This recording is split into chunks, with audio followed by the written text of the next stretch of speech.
পাকিস্তানি একজন মুসলিম যুবক, সে সব সময় অ্যাডাল্ট ভিডিও দেখতো। তার এই গুনাহের কারণে তার কি করুণ পরিণতি হয়েছিল আপনি যদি এটা শুনেন, আপনার কলিজাটা কেঁপে উঠবে, আপনি আপনার নিজেকে ধরে রাখতে পারবেন না। ওই যুবক অ্যাডাল্ট ভিডিওর প্রতি এত পরিমাণে অ্যাডিক্টেড ছিল, সে অ্যাডাল্ট ভিডিও দেখার জন্য বড় একটা অ্যাডাল্ট সাইট থেকে অনেক টাকা খরচ করে সে লাইফ টাইমের সাবস্ক্রিপশন কিনেছিল এবং সেই ওয়েবসাইটের অ্যাক্সেস সে তার নিজের বন্ধু বান্ধবকেও দিয়েছিল। সে তার সকল বন্ধু বান্ধবকে নিয়ে অ্যাডাল্ট ভিডিও দেখতো। ঘটনাক্রমে একদিন যুবক ভয়ঙ্কর গাড়ি অ্যাক্সিডেন্ট করে মৃত্যুবরণ করলো। তার লাশটা যখন বাড়িতে নিয়ে আসা হলো, এলাকার মানুষ তার লাশ দেখতেছে, অনেকে বলতেছে এই ছেলে তো নামাজ পড়তো, এই ছেলে তো রোজা রাখতো, এই ছেলেটা ভালো ছিল। কিন্তু তার ভিতরে এত ভয়ঙ্কর একটা গুনাহ যে ছিল, এটা তার বন্ধু বান্ধব ছাড়া অন্য কেউ জানতো না।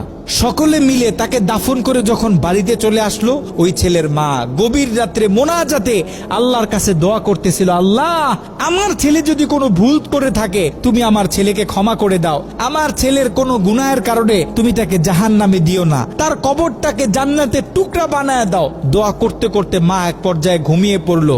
মা যখন ঘুমিয়ে পড়লো, তিনি স্বপ্নে ভয়ঙ্কর একটা দৃশ্য দেখলেন। তিনি দেখতেছে তার ছেলের কবরে আল্লাহ পাক জাহান্নাম থেকে কিছু ফেরেশতা নিযুক্ত করলেন এবং ওই ফেরেশতাদের হাতে বড় বড় কিছু কুড়াল, যে কুড়াল দিয়ে সকল ফেরেশতারা মিলে একসাথে তার ছেলের শরীরে আঘাত করতেছে।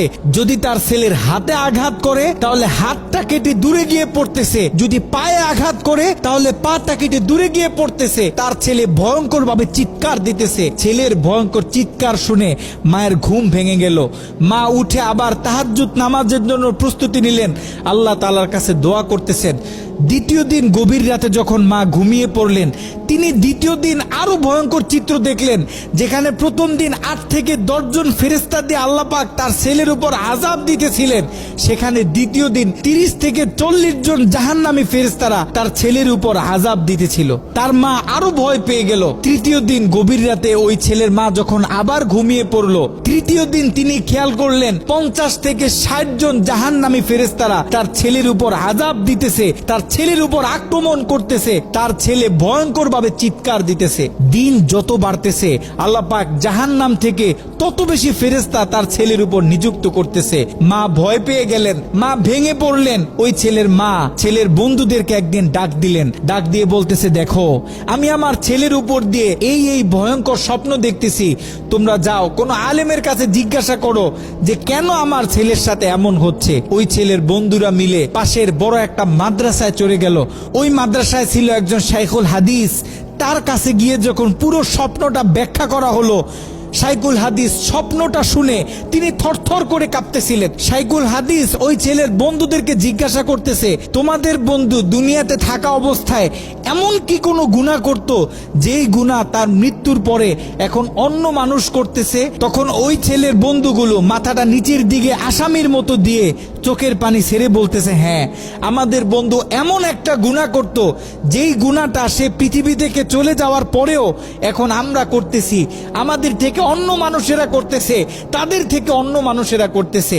আমাদের বন্ধু অ্যাডাল্ট ভিডিও দেখতো, সে একটা সাইট থেকে সাবস্ক্রিপশন কিনেছিল, সেই মেইল পাসওয়ার্ড আমাদেরকে দিয়েছিল, আমরা আমাদের বন্ধুদেরকে দিয়েছি, তারা তাদের বন্ধুদেরকে দিয়েছে। এরকম করে এটা আস্তে আস্তে ছড়িয়ে পড়তেছে। ওই আলেম বলতেছে, শোনো, তার এই গুনাহ পৃথিবীতে যত মানুষ করবে, দৈনিক যত মানুষ এই গুনাহের সাথে লিপ্ত হবে, আল্লাহ পাক জাহান্নামের তত বেশি ফেরেশতা তোমাদের বন্ধুর উপর আযাব দেওয়ার জন্য নিযুক্ত করে দিবেন। নাউজুবিল্লাহ। যত সম্ভব পারো তোমরা এই ওয়েবসাইটের অ্যাক্সেসটা বন্ধ করার চেষ্টা করো।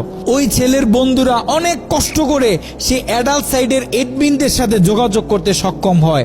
তারা সেই এডমিনদেরকে জানায়, এই অ্যাকাউন্টের যে মালিক সে গত কয়েকদিন আগে মারা গেছে, আমরা চাই এই অ্যাকাউন্টটা চিরদিনের জন্য বন্ধ করে দেয়া হোক। কিন্তু সেই এডমিন প্যানেল থেকে সেই ছেলের বন্ধুদেরকে জানানো হলো যে এটা কশ্চিন কালেও সম্ভব না, কারণ আমাদের থেকে যারা লাইফ টাইম সাবস্ক্রিপশন নেয় তারা হচ্ছে আমাদের প্রিমিয়াম কাস্টমার, আমরা তাদেরকে হাই সিকিউরিটি দিয়ে থাকি। তারা যখন আমাদের থেকে কোনো প্যাকেজ নেয়, আমাদের থেকে কোনো অ্যাকাউন্ট নেয়, আমরা তখন তাদেরকে মেইল দিই, পাসওয়ার্ড দিই এবং আমরা তাদের হাতের ফিঙ্গার নিয়ে থাকি। আপনারা হয়তোবা তার অ্যাকাউন্টের মেল পাসওয়ার্ড দিতে পারবেন, কিন্তু তার হাতের ফিঙ্গার তো আর আপনারা দিতে পারবেন না। তার হাতের ফিঙ্গার যদি ম্যাচ না করে তাহলে আমরা এই অ্যাকাউন্ট অফ করতে পারবো না। নাউজুবিল্লাহ। একটু চিন্তা করে দেখেন, ওই ছেলের রেখে যাওয়া অ্যাকাউন্ট থেকে যত মানুষ খারাপ কাজে লিপ্ত হবে, যত মানুষ পর্ন ভিডিও দেখবে, তত গুনাহ তার আমল নামায় যেতে থাকবে।